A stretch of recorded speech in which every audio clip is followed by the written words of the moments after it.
বসুবাড়িতে রায়ানকে ফিরিয়ে এনে মৌসুমীর মন জিতে নিল পারুল। সম্পূর্ণ জানতে ভিডিওটিতে একটি লাইক করে দেখতে থাকো। গল্পের শুরুতেই দেখা যায় পারুল আর রায়ান দুজন মিলে আগে থেকেই প্ল্যান করে রেখেছিল লোকাস যদি ধরে ফেলে তাহলে অন্য রকমের কি ব্যবস্থা নেবে।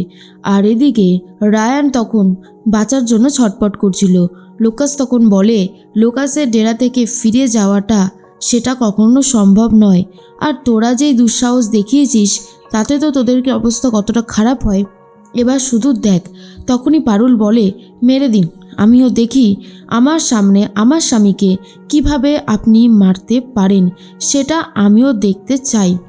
ঠিক সেই মুহূর্তেই রায়ান তখন বলে কি হলো মারুন। এরপর 1, 2 আর 3 বলে কাউন্ট করতে থাকে। ঠিক সেই মুহূর্তেই তখনই রাভা দেশের গভর্নমেন্ট শেষ করে ফেলে কাপাস্তু লোকাসকে। আর তখনই পারুল বলে জানতাম এরকমই কিছু একটা হবে, তাই আগেভাগেই আমি প্ল্যান করে নিয়েছিলাম। ঘটনাটা কিছুটা আগে গেলে দেখা যাবে পারুল আর রায়ান দুজনে মিলে আলোচনা করে রাভা দেশের গভর্নমেন্টকে সবটা বলে দিয়েছিল। গভর্নমেন্ট বলেছিল পারুল আর রায়ানের পাশে থাকবে, যথারীতি তাই হয়েছে। এর মধ্যেই দেখা যায় পারুল যে দেশের নাগরিক সেই দেশের গভর্নমেন্ট চলে এসেছে আর বলে কাপাস্তুদের হাতে পামেলা আর অ্যান্টনিকে তুলে দেবে। সেই জন্য পামেলা আর অ্যান্টনি অনেক বেশি খুশি ছিল, কিন্তু গভর্নমেন্ট পামেলা আর অ্যান্টনিকে দেওয়ার আগেই আবারও জেলে ঢুকিয়ে দেয়। আর এটা দেখার পরে রীতিমতো অবাক হয়ে যায় সবাই। তখনই পামেলা বলে এটা কি হচ্ছে, হ্যাঁ কাপাস্তু জানতে পারলে কিন্তু শেষ হয়ে যাবেন আপনারা। এরপর লোকাসের অবস্থা দেখে পামেলা ভয় পেয়ে যায়, বুঝতে পারে পারুল ঠিক কতটা ডেঞ্জারাস। এরপরেই লোকাসের চাপটা শেষ হয়ে যায়। রাভা দেশের গভর্নমেন্ট পারুলকে বলে সত্যি আপনার জন্যই এই সব কিছু সম্ভব হয়েছে, আপনার কাছে আমরা সারা জীবন ঋণী হয়ে থাকব।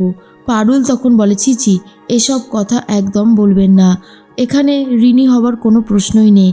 এখানে যেমন আমি আমার স্বামীকে বাঁচাতে এসেছিলাম তেমনি এ দেশের নাগরিকদেরও বাঁচাতে এসেছিলাম, যাতে এ দেশের নাগরিক প্রাণ খুলে বাঁচতে পারে। আপনি একদম চিন্তা করবেন না, যতটা পেরেছি সাহায্য করেছি। এরপরে এই গভর্নমেন্ট বলে চিন্তা করবেন না, আমরা আপনাদের পাশে আছি, আমরা আপনাদের দেশে পৌঁছে দেব আপনাদেরকে। এর মধ্যেই অবস্থা খারাপ হয়ে গেছে রুক্মিণী তো রীতিমতো কি করবে নিজেই বুঝে উঠতে পারে না। ঋত্বিক বাবুর অবস্থা খারাপ হয়ে যায়। তখনই রাভা দেশের গভর্নমেন্ট বলে উনি সুস্থ হয়ে যাবেন, আমরা ওনাকে বেস্ট ট্রিটমেন্টটা দেব। পারুল তখন বলে আপনাদের সাহায্য ছাড়া আমরা এখান থেকে বেঁচে ফিরতাম না, তাই আপনারা যা করেছেন তার জন্য অসংখ্য ধন্যবাদ, সারা জীবন আপনাদের এই কথা মনে রাখবো।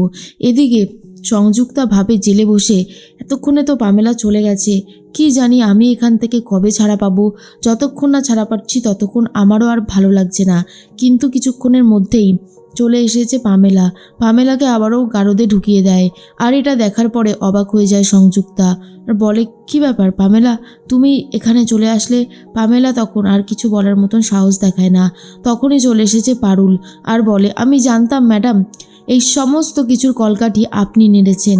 রায়ান যে ওখানে ত্রাণ নিয়ে পৌঁছবে সেটা আপনি জেনে গিয়েছিলেন, তারপরে এই প্যামেলার সাথে ভালোভাবে একটা প্ল্যানিং করেন, কিন্তু ব্যাপারটা হচ্ছে আপনি খবরটা দিচ্ছেন কি করে। ঠিক সেই মুহূর্তেই তখনই যেই জল খেত, সেই কুজো থেকে জল খেত, সেই কুজোটাকে ভেঙে ফেলে পারুল। তার মধ্যে থেকে বেরিয়ে আসে সংযুক্তার ফোন। আর এটা দেখার পরে গভর্নমেন্ট পুরো অবাক হয়ে যায় আর পুলিশ বলে এটা কি করে এসে পৌঁছলো। তখনই পারুল বলে সেটা তো আপনাদের ভাবার বিষয় যে অপরাধীর কাছে কি করে ফোন পৌঁছে যাচ্ছে। আশা করছি এরপরের থেকে আপনারা ওনার উপরে কড়া নজর রাখবেন, ওনাকে এত সহজভাবে নেবেন না। এরা অনেক কিছুই করতে পারে, এরা কখনো শোধরাতে পারে না, কোনো সংশোধনাগারী এদের জন্য প্রযোজ্য নয়। এর মধ্যেই পারুল সংযুক্তাকে বলে যায় শুনুন ম্যাডাম সংযুক্তা, আপনি যতই কলকাঠি নাড়েন না কেন, ন্যাড়া গোয়ালের এই পারুল চক্রবর্তীর সাথে আপনি পেরে উঠবেন না, সেটা মেনে নিন। যত তাড়াতাড়ি মেনে নিতে পারবেন তত তাড়াতাড়ি আপনার জন্য ভালো, বুঝতে পেরেছেন। এরপর সংযুক্ত আর কিছু বলার মতন অবস্থাতেই নেই। এর মধ্যেই দেখা যায় রায়ানকে কষিয়ে এক চড় মারে পারুল। আর তখনই রায়ান বলে তুই আমাকে মারলি পারুল। পারুল তখন বলে বেশ করেছি, তোর কি মাথা খারাপ? তুই কি করছিলিস বলতো? কেন তুই নিজের জীবনটাকে এইভাবে নষ্ট করতে গিয়েছিলিস? এখনও সময় আছে, নিজের ভুলগুলো তাড়াতাড়ি শুধরে নে, না হলে কিন্তু এরপর নিজের ভুল শুধরানোর আর সময়টুকু সুযোগটুকু পাবি না। এরপর রায়ান বাড়ি ফিরে যেতেই সবাই মিলে রায়ানকে রীতিমতো বরণ করে ঘরে তোলে। আর এর মধ্যেই ঠাম্মি জিজ্ঞেস করে মল্লার দাদুভাই কোথায়? পারুল বলে মল্লার খুব অসুস্থ হয়ে পড়েছিল, আসলে একটা টেনশন তো ছিলই, তারপর ডিহাইড্রেশন, সব কিছু মিলিয়ে মল্লার ভাইকে এখন হসপিটালে ভর্তি করা হয়েছে। মল্লার ভাই ঠিক আছে, চলে আসবে কাল সকালের মধ্যে। এর মধ্যেই রায়ান বাড়ি ফেরা মাত্রই রায়ানকে কষিয়ে এক চড় মারে দাদু, আর বলে লজ্জা করে না বাড়ি থেকে বেরিয়ে যেতে? এরকমভাবে না বলে কয়ে হুটপাট কেন এরকম সিদ্ধান্ত নাও, হ্যাঁ? এরপরেই রায়ানের বাবাও এক কষিয়ে চড় মারে। রায়ানের মা তখন বলে কি হচ্ছে আমি তো কিছুই বুঝে উঠতে পারছি না, ছেলেটা এতদিন বাদে ফিরল আর তোমরা ওর গায়ে হাত তুলছো। তখনই পরিতোষবাবু বলে বেশ করেছি, কেন তুলবো না? ও বাড়ির সবাইকে এইভাবে চিন্তার মধ্যে ফেলে কেন যাবে, সেটা আমাদের বোঝাটা খুব জরুরি। এর মধ্যেই তখনই দেখা যায় যে মৈনাকও ঠাস করে এক চড় মেরে দেয়। তখনই রায়ান বলে এটা তুই কী করলি দাদা, তুইও আমাকে মারলি? মৈনাক বলে তোর জন্য আমার খাওয়া দাওয়া সব বন্ধ হয়ে গিয়েছিল, তোকে মারবো না মানে? তোকে অনেক আগেই মারার দরকার ছিল। এর মধ্যেই মৌসুমি বলে পারুল, তুমি রায়ানকে ফিরিয়ে নিয়ে এসেছো কি মার খাওয়ানোর জন্য? এইভাবে সবাই মারছে। পারুল তখন বলে মারাই তো দরকার কাকিমা, ও যেভাবে সবাইকে টেনশনের মধ্যে ফেলে চলে গিয়েছিল তাতে ওর জন্য এটাই দরকার ছিল। না বলে কয়ে এভাবে কেউ যায়, আর তার থেকেও বড় কথা কেন যাবে, এটা তো ওর বাড়ি। এর মধ্যে সবাই তো খুবই রেগে যায় রায়ানের ওপর। তখনই পারুল বলে রায়ান তুই যে কাজটা করেছিস তার জন্য তুই শাস্তি পেয়েছিস, এটা তোর পাওয়ার দরকার ছিল, বুঝতে পেরেছিস? তার মধ্যেই রায়ান আর কিছু না বলেই চলে যায় ঘরে। এরপরে রায়ানের সাথে ডিরেক্ট কথা বলতে থাকে পারুল, আর বলে আমি তোকে একটা কথা বলি, তুই এইভাবে কর্পোরেট সেক্টরে আমাকে কোনোদিনও হারাতে পারবি না, আর এটা সম্ভবও নয়।